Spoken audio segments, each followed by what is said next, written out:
friends, it's Jackie and I am here to give you some tips and a few different tricks for completing your Papa Paradise card kit. Don't you love this? Right now, flamingos are everywhere, pineapples are everywhere. It is just super trendy. I love it. I've had so much fun with this stamp set and I hope you will also.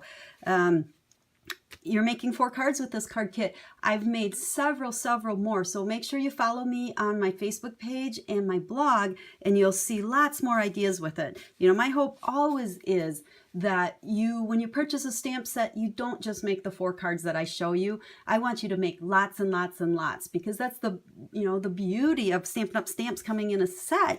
You can just do so many things with it. So just kind of a few general tips.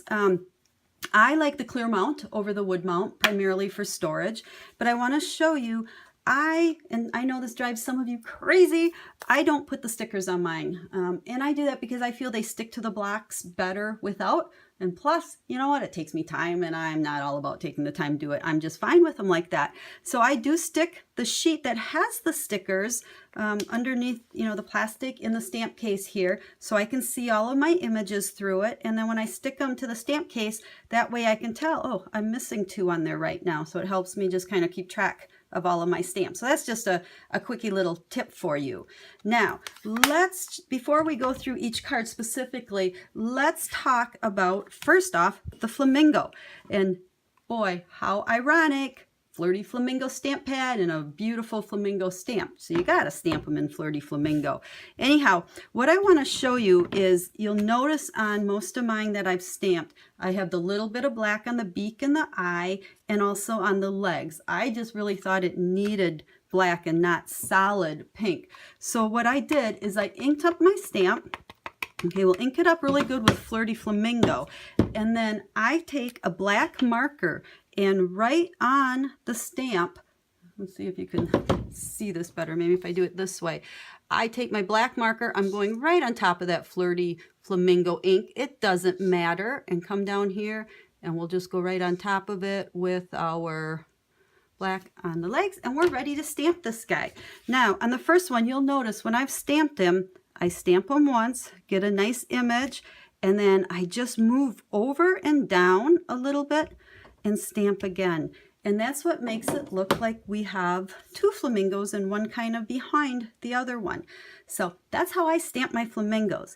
Now with the heart, the Thinking of You, I did hand cut that because I did not have the new Sweet and Sassy framelits yet, which I have now, but one of the heart framelits in that would fit it perfect. So if you've purchased these already or you do in the future, just know that one will fit that heart and you don't have to hand cut it. Otherwise with this card, very simple. The leaves, I just stamped them coming off from the edge, and every time I inked it and I stamped it a couple of times to get some different shades in there. The little piece of ribbon, I just tied a knot in and tucked it around on both sides. Dimensionals under the Thinking of You, and that's it. Super cute. Love the flamingo. Then with the next card, we've got some pineapples that I want to talk about on this one just a little bit. Now these are going to have to hand cut again, but when I stamped mine, I used markers to ink up my stamps so that I could get, I think I have Delightful Dijon and Old Olive. If you've never used markers on stamps, it's real easy. If you have markers, it just kind of opens up to having a ton more stamp pads, I guess.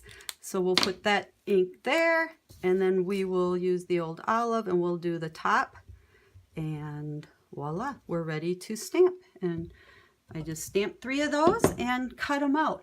Now, if you don't have markers to do this, you could take your ink pads and you could kind of get in there and dab one color there, one color up on the top.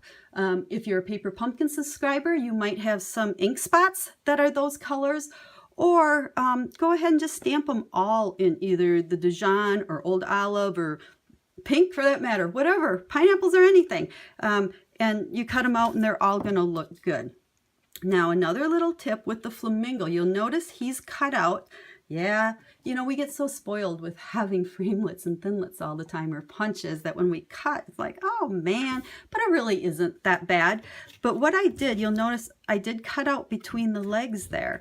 And so when I was trimming him, let's see if you can see on here, I actually cut all the way up on the one leg and then came back down and around. You can't see it on my card, but there actually is a cut right through there.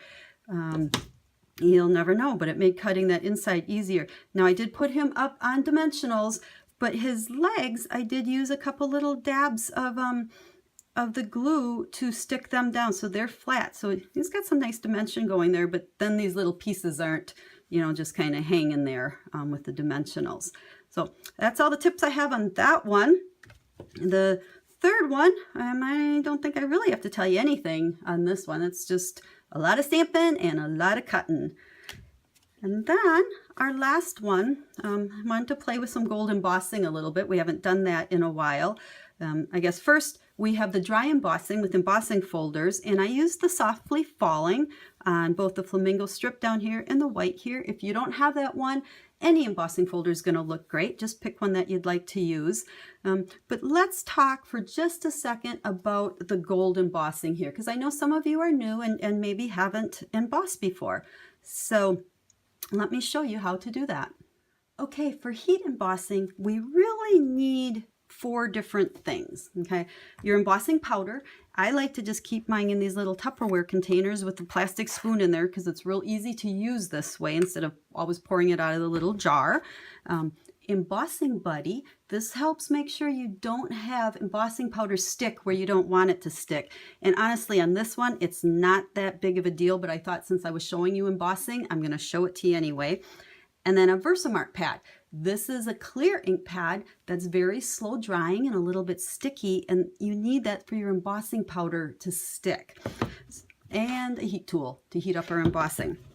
So first thing we're going to do is use our Embossing Buddy. And like I said, not really necessary on this one, but when you're stamping, like if maybe you're going flat onto the front of a card and you weren't going to cut it out, or especially when you're stamping on colored cardstock and you're using white or gold and you just don't want those speckles to be every place. What this does is you just rub it across your cardstock before you start, and it will take all the static out of your cardstock where embossing powder wants to stick and you don't want it there.